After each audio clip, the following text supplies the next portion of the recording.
Right, I think no. we are live. Oh, wow, that was much better than last week.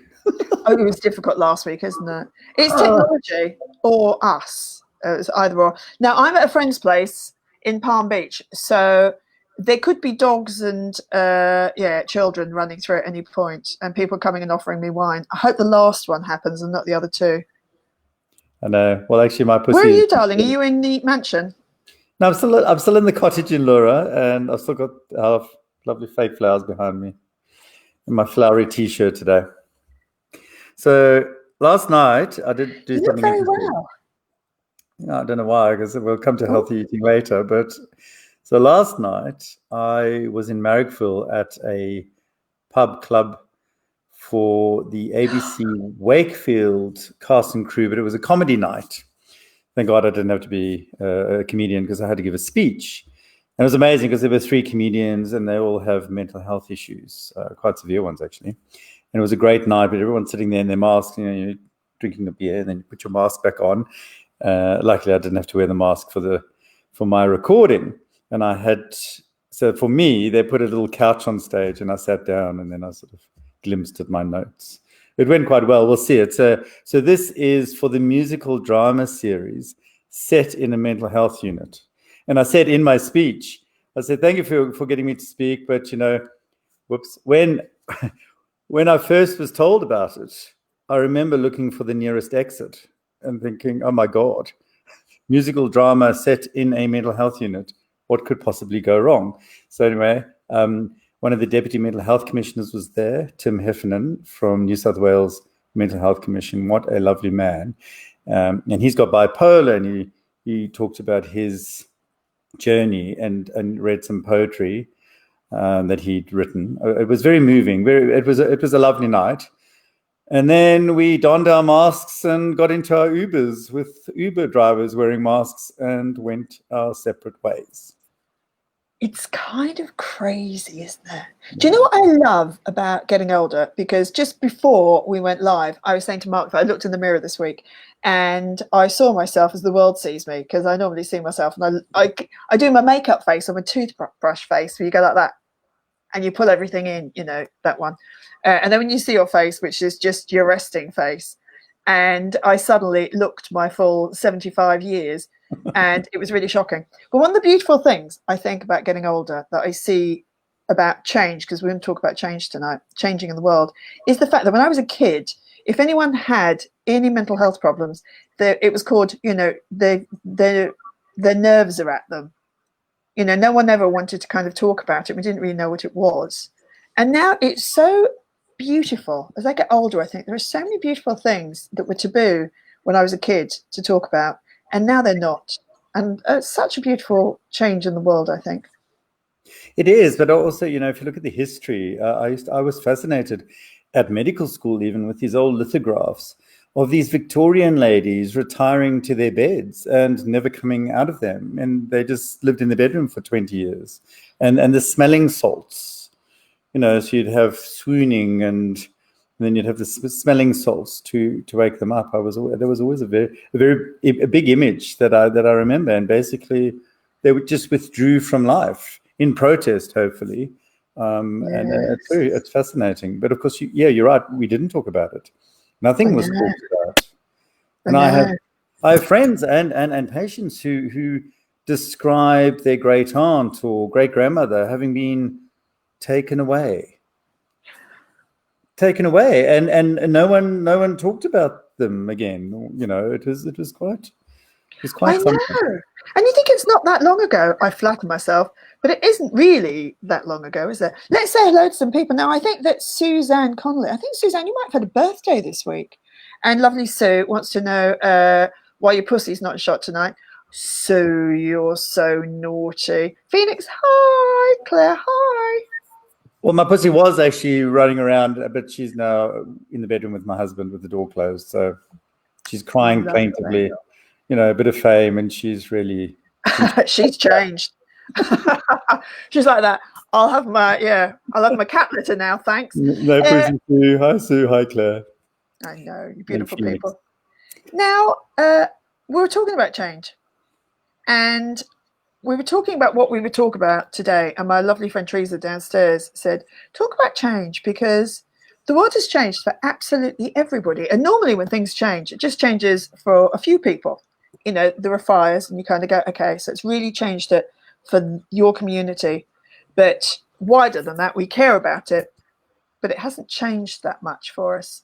And drought and, you know, everything else that goes on. This is the first time, I think, where actually everyone in the world is going through the same change at the same time in the world. So there is no place that we can look to for what, you know, the world might have called normal before. How do we deal with this, Dr. Mark Cross? Although I still think, and you know, hello, especially to our Victorian brothers and sisters, I still think that we are doing quite well in the world. At least we are going for the full, no one on our watch is going to die. You know, in Australia, life has meaning. And I think that's a big difference with a lot of places in the world.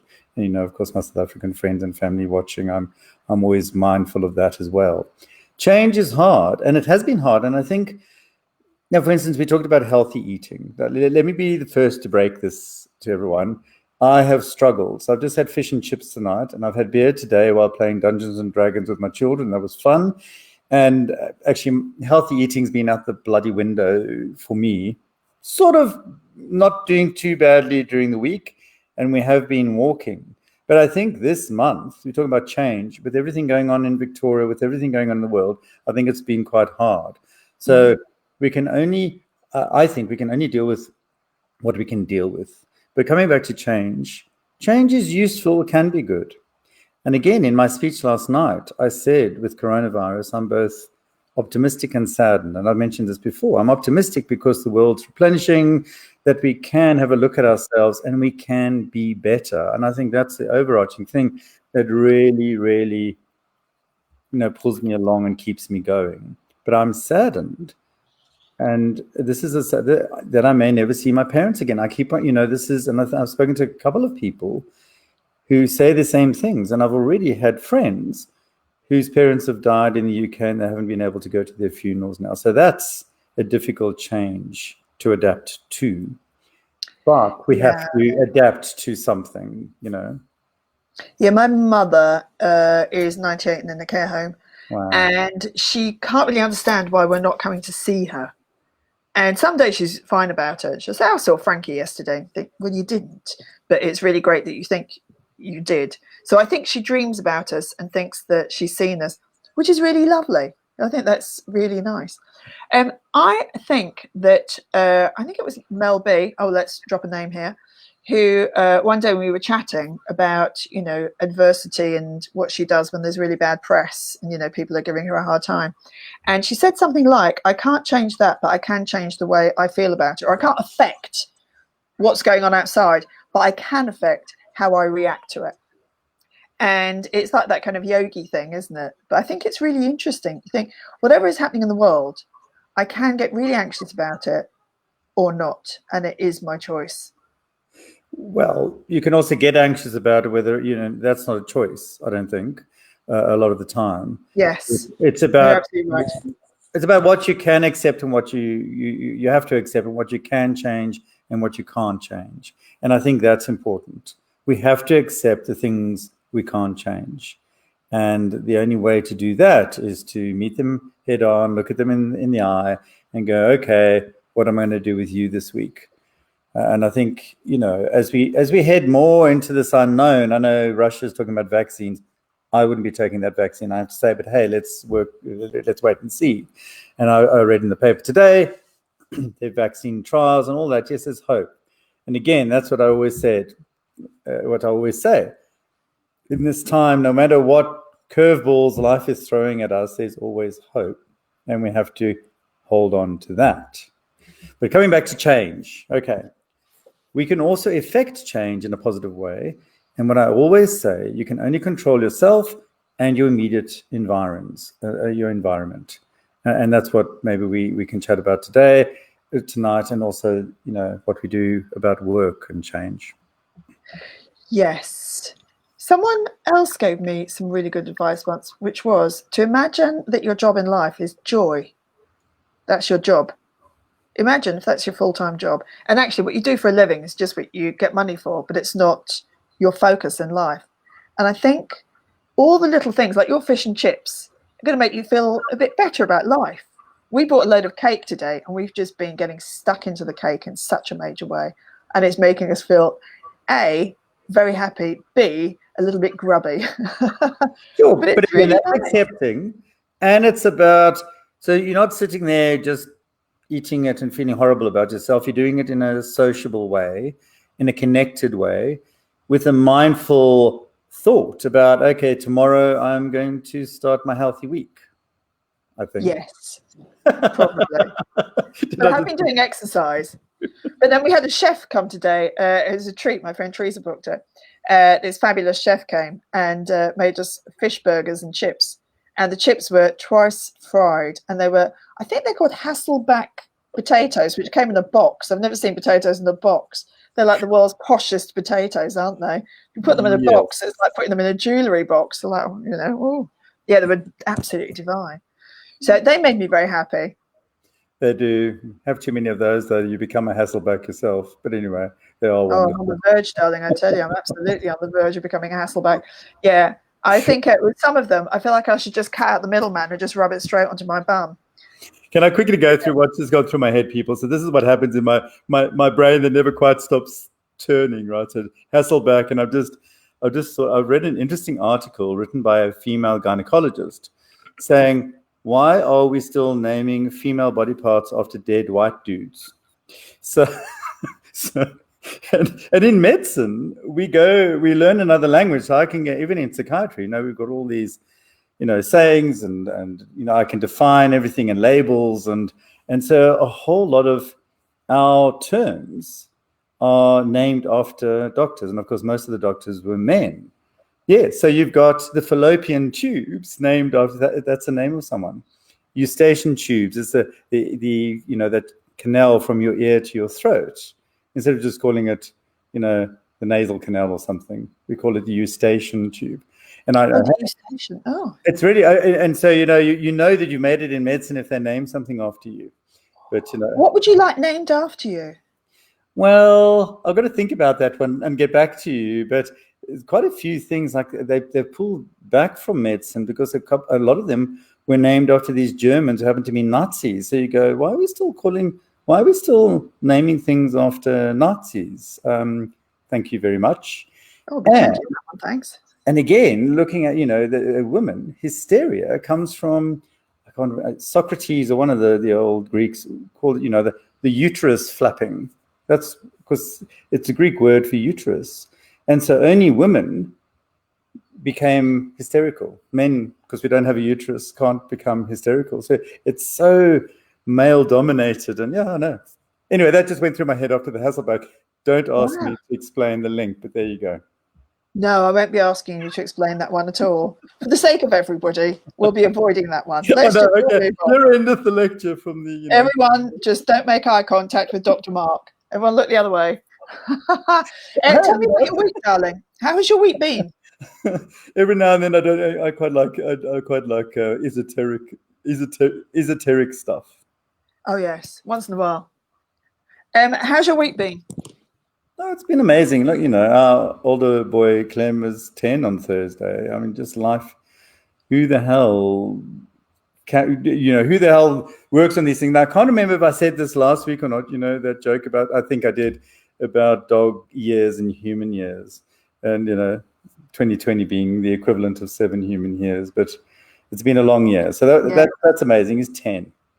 And how are his pals? How are, as I like to call them, the young people? How are they dealing with all of this crazy nonsense? Well, the nice thing, his school's quite small, and and they met at the door, have their little sanitizer. We can't go in. And again, I keep on harping on about this, people. The positives, especially for me, I have not been sick, touch wood, the whole year. And even with the snotty little kids, we always get sick from our kids. And now they're not getting as sick as they normally do. And in winter now, our flu and cold cases are way down. So, there's always hope. As I say, there's always a little silver lining. Yes, you're absolutely right. We were talking about this. My brother was saying, I feel like I'm getting a cold, and we already told him off. She says, you shouldn't be getting a cold because you shouldn't be touching anything at all that's going to, says, yes, poor old thing. But two things quickly to that, and I think people, you are going to get cold-like symptoms. A lot of it is allergy related because I get hay fever and whatever. And remember, stress makes us run down. So there's pesky little cold sores that 60% of the population get. Hey, welcome to us. A friend of mine actually had shingles.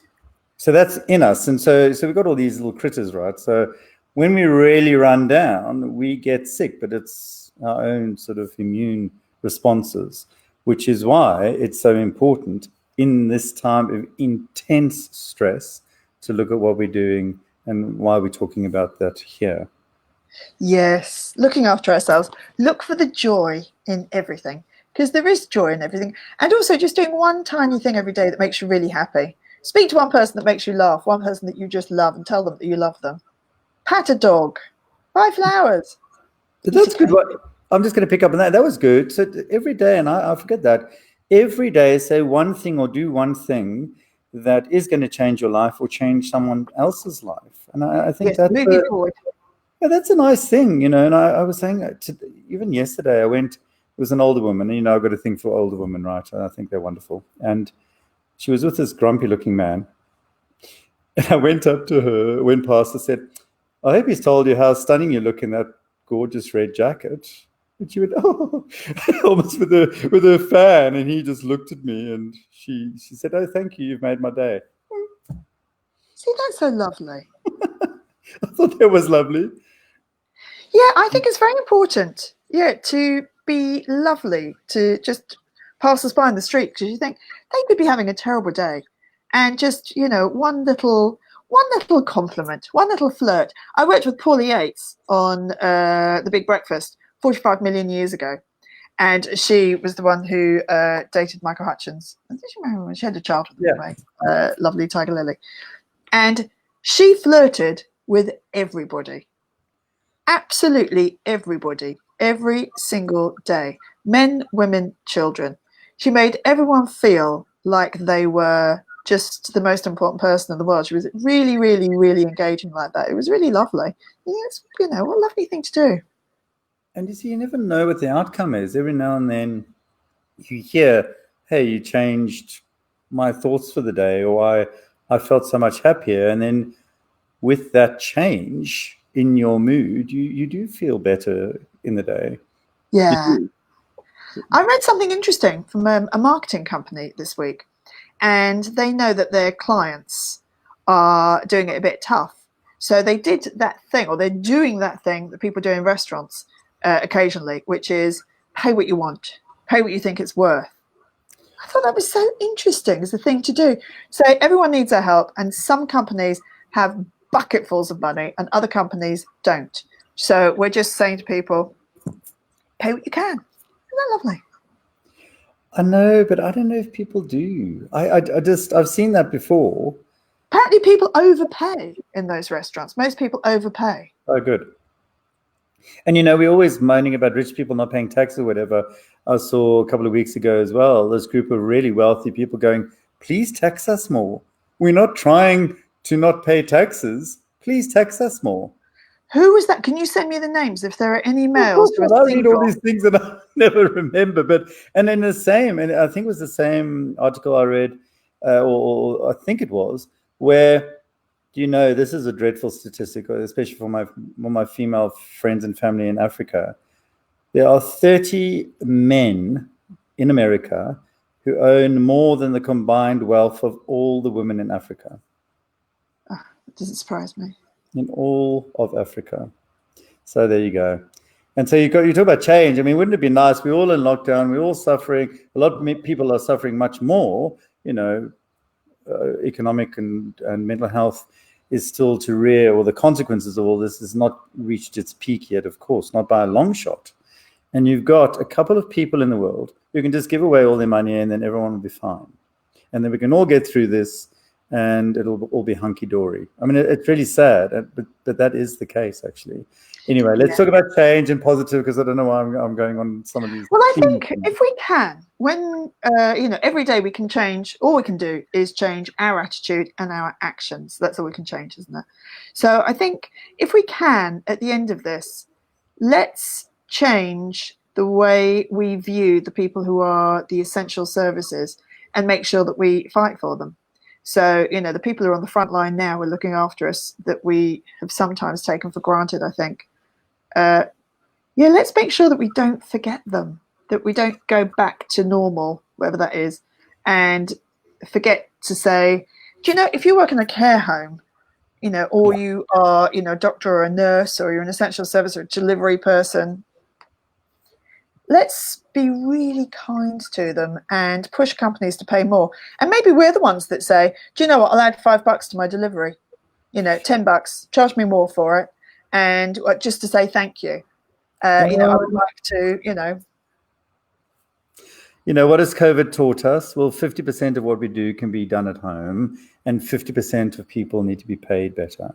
And so we are not reliant on celebrities to keep us going. We're reliant on really crappily paid workers. Yes. And the sad thing is, and I'm sorry, people, the sad thing is, people on JobSeeker are being called bludgers or whatever by various people. I don't know who the hell these people are. But when you've got people earning more on a Centrelink or dole or benefit from government than their job pays them, there's something seriously wrong in our society, and hopefully that will change. But let me get out of this serious mode, because and somebody said my flowers are growing out of my hair, so I'm going to move a little bit. But hey, it's my flower. It's good look. But coming back to work quickly at home, stick to your plan. Don't work longer hours just because you're at home and you feel that you have to, because actually you're more productive working less hours because you focus better. It's a fact. So use that extra time to connect, change something positive in the start of your day, change something positive at the end of your day, and don't work too long hours at home, and make sure you go for a walk and say hi to your neighbor. Yeah, and have nice smells around you. I think it's really lovely. I went to the yoga retreat 2 weeks ago, and my lovely friend Sharon, she makes these beautiful essential oils. And if you want to order them, they're called Secret Scents. Beautiful. And she said when she has a shower, she puts a few little drops of oil in the corner of the shower. And then when the hot water comes on, the smell just fills the shower. You think it's such a tiny thing to do. What a beautiful, beautiful thing to do for the start and the end of your day. That, just tiny little things that give you a little bit of joy. And everyone's talking about kindness. Remember, folks, Cinderella, that's my patron philosopher. Have courage and be kind. We've got to continue doing that. And we covered the topic of change this week. We'll see how we go next week. I suppose it's time to say goodbye. But I'm looking forward to this week, new vigor. And I'm giving a talk, actually, a wellness conference this week on wellness and employment and work. So I think I'll say similar things. Yeah, and I think let's also be kind to politicians, which is something I never thought I'd ever say in my life. But I think, who was it? Was it Alison who said that she'd read somewhere that Dan Andrews has worked 40 days in a row? Yes. And looks really, really tired. And you think, who'd want that job at the moment? I mean, really, who'd want that responsibility? One wrong decision. And you think, we make wrong decisions all the time. So I think it's also a time to be extremely kind to anyone who's on the front line of making decisions, and do what you can to support them. I do agree. And whatever, as long as they're just not making stupid comments that really no one wants to hear, like, the Malaysian health minister going on television and gargling with warm water saying this can prevent COVID. He's not going to get much sympathy and kindness from me, I have to say. But anyway, yes. And, as usual, if anything has triggered you tonight, you mentioned fallopian tubes or something, or worse, please remember, reach out to someone, talk to someone, you know who. Okay. Yes. Do something. Claire's just said, my patients supplied me with food, hydration, and beautiful flowers after an awful day.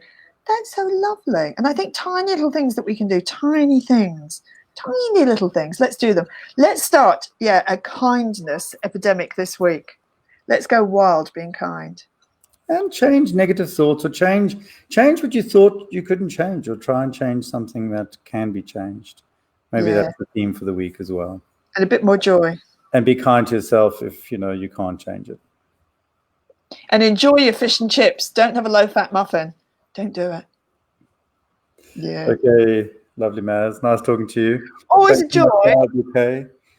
Thanks, everyone. Lovely friends and family. Have a lovely week, beautiful people. Have a lovely week. Bye. And we may do another night.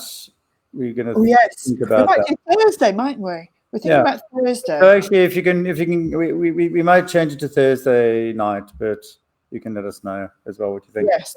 Or just tell us not to do it at all. We're very open to suggestion. Very happy to hear. Bye, darling. Thank you, everyone. Stay safe.